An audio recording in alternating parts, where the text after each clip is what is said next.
My name's Katie Hopkins, and this is an update from Batshit Bonkers Britain, where our beautiful truckers are currently held hostage at Dover because they're not being allowed to cross into France. There are lines of lorries that go on for miles and miles, 4 days.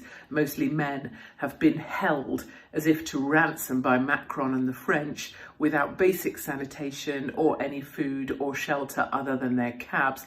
And quite rightly at this point, they've started to lose their shit. And I think we all completely support them. This is utterly ridiculous. They just want to get home for Christmas. I will say to those truckers, remember, Macron is the guy that had an affair with his drama teacher at school. She was already like 50 years old. He's now married to someone who's the equivalent age of his grandmother. When he goes home to bed at night, should they sleep together, he's basically getting into bed with grandma. It must be like sucking on a walnut. So you think your life is bad, but at least you're not sleeping with grandma.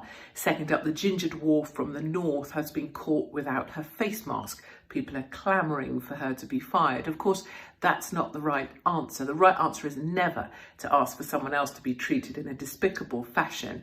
The correct answer is to remind her that she's a raging little hypocrite. She took the resignation of another individual who did the same, and yet she's been caught flouting her own rules, right up there alongside Piers Morgan, Gary Lineker, and all the rest of the sanctimonious twats who've been telling us what to do, but are doing something completely different.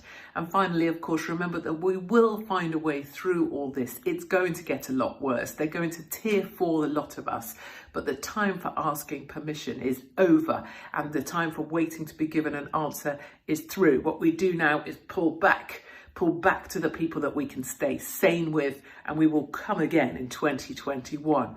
Faith, family, freedom. We are going to make 2021 the year where we all laugh at the madness of others and celebrate the sanity of ourselves.